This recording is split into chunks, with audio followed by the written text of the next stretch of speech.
என்ன வளம் இல்லை இந்த திருநாட்டில், என் கையை ஏந்த வேண்டும் வெளிநாட்டில். என்ன வளம் இல்லை இந்த திருநாட்டில், என் கையை ஏந்த வேண்டும் வெளிநாட்டில்.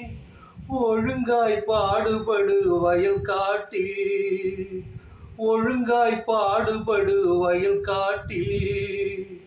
உயரும் மதிப்பு அயல் நாட்டில். விவசாயி விவசாயி கடவுள் என்னும் முதலாளி, கண்டெடுத்த தொழிலாளி. விவசாயி விவசாயி. விவசாயத்தை போற்றும், விவசாயிகளை வாழ்த்துவோம். நன்றி, வணக்கம்.